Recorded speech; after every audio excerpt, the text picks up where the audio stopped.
Welcome to academy biology और मैं हूं आपके साथ सचिन अतुल। तो आज के इस लेक्चर में हम एक काफी इंपॉर्टेंट टॉपिक को कवर करने वाले हैं जो कि है आपका रेगुलेशन ऑफ फूड इनटेक। काफी शॉर्ट टॉपिक है बट अगर आप प्रीवियस ईयर क्वेश्चंस में देखोगे तो सीएसआईआर नेट वाले इसमें से हर साल कोई ना कोई क्वेश्चन देते हैं। ठीक है, तो बहुत ज्यादा इसमें आपको चीजें याद नहीं करनी है, सिर्फ 5 हॉर्मोन्स के नाम अगर आपको वो पता है तो आप इस टॉपिक से क्वेश्चंस को इजीली अटेम्प्ट कर लोगे।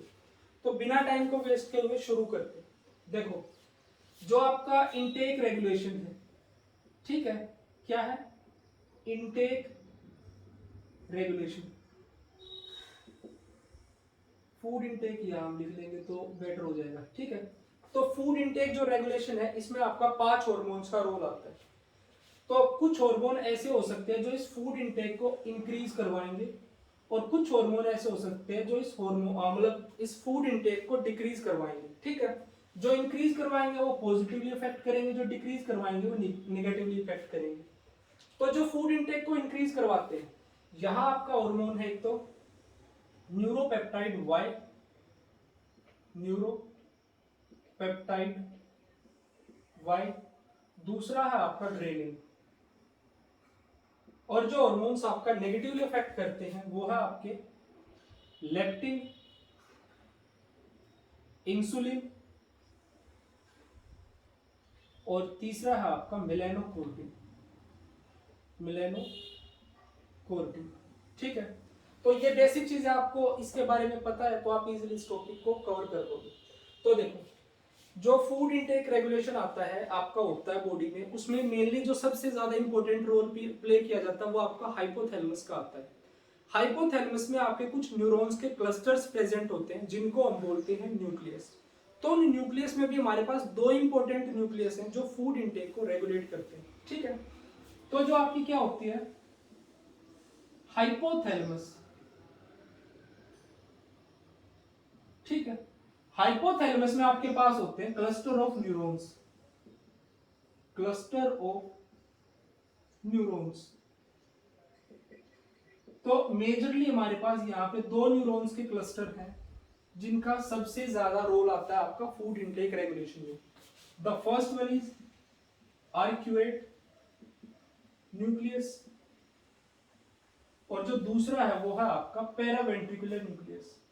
ग्रेजुएशन में, पोस्ट ग्रेजुएशन में ये चीजें आपने पढ़ी होंगी थोड़ी बहुत डिटेल में, नहीं तो कि इस तरह से हाइपोथैलेमस में कुछ न्यूक्लियस होते हैं। ठीक है, तो जो ये आपके न्यूक्लियस होते हैं ये आपका फूड इनटेक को रेगुलेट करने में काफी इंपॉर्टेंट रोल प्ले करते हैं। ठीक है, देखो, जो आपके आर्क्वेट न्यूक्लियस से कुछ न्यूरॉन्स की एक्सटेंशंस होती हैं जो कि आपका एक्सटेंड करती है पैरावेंट्रिकुलर न्यूक्लियस से। तो वो जो एक्सटेंशंस होती है न्यूरॉन्स की वो प्रोड्यूस करती हैं आपके कुछ रिलीज करती हैं न्यूरोट्रांसमीटर्स। क्या रिलीज करती है वो? Neuro transmitter.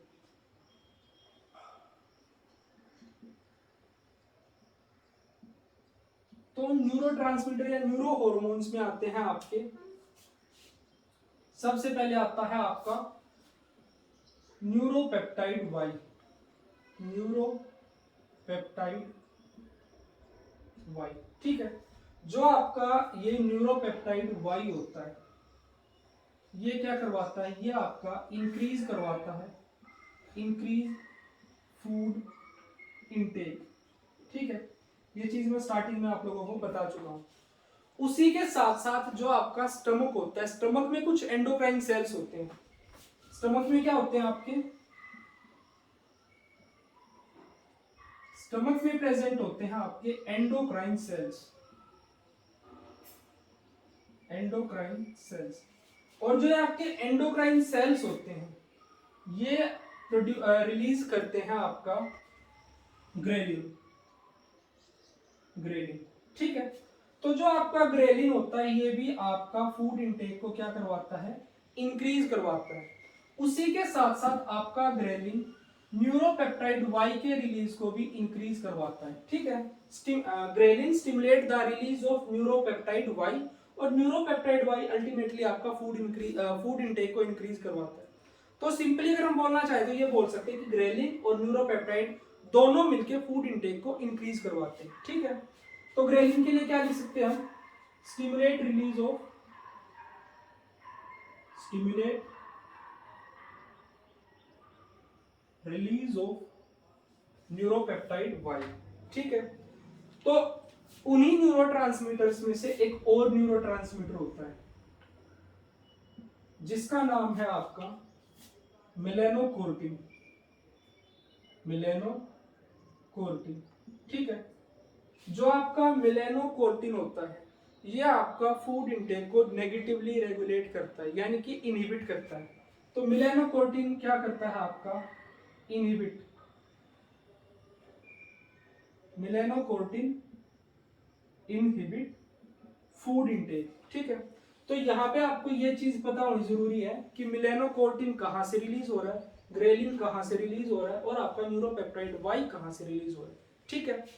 तो ये हो गया आपका जो आपका हाइपोथैलेमस से रेगुलेशन हो रहा है।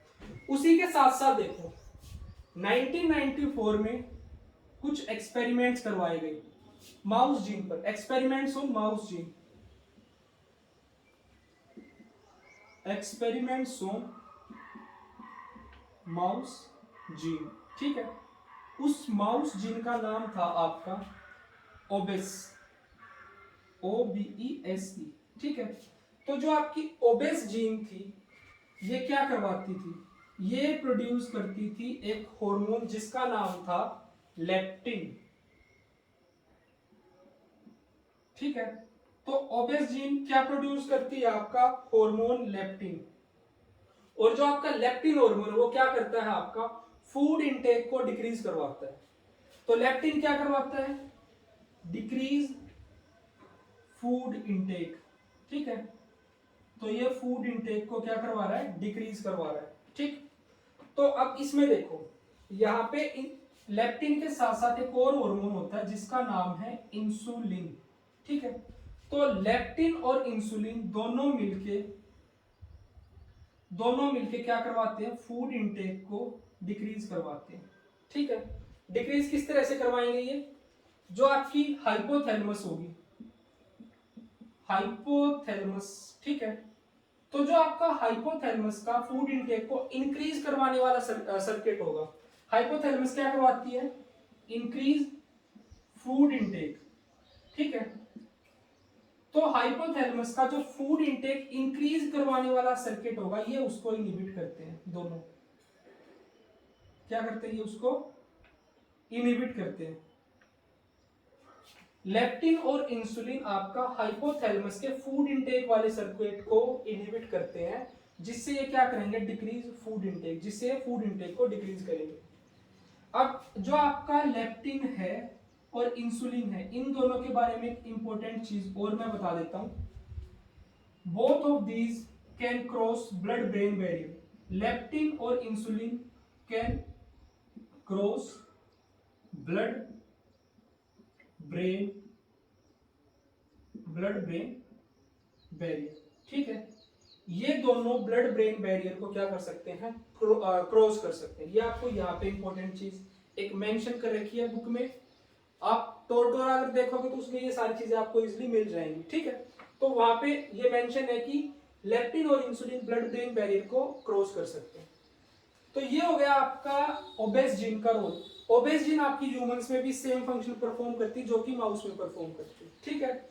अगर ओबेस जीन में किसी तरह से क्या हो जाए? म्यूटेशन हो जाए, इट गेट म्यूटेटेड, तो ये क्या करवाएगी?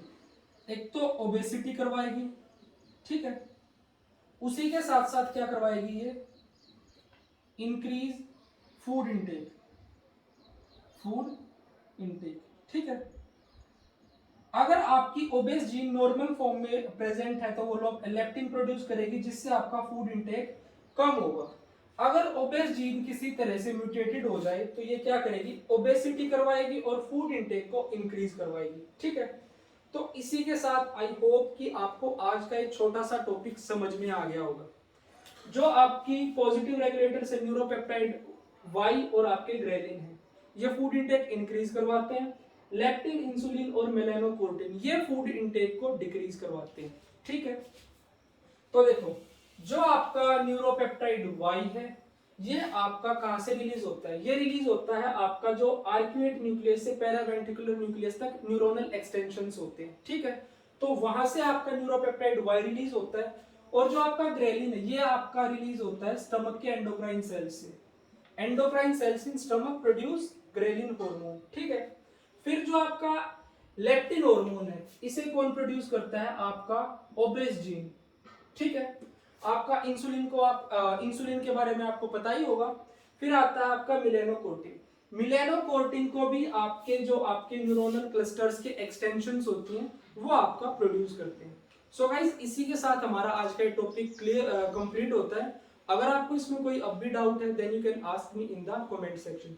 और जो ये कंटेंट है ये मैंने लिया है आपका टोटोरा से, ह्यूमन फिजियोलॉजी के लिए बेस्ट बुक है। बहुत अच्छी आपकी अंडरस्टैंडिंग हो जाएगी, काफी सिंपल उसमें लैंग्वेज है, और जब आप उसको पढ़ोगे तो आपको लगेगा कि क्वेश्चंस डायरेक्टली इसमें से आते भी हैं, ठीक है। तो लाइक शेयर सब्सक्राइब करना बिल्कुल ना भूलें, and thank you for watching me carefully, stay tuned for the next one.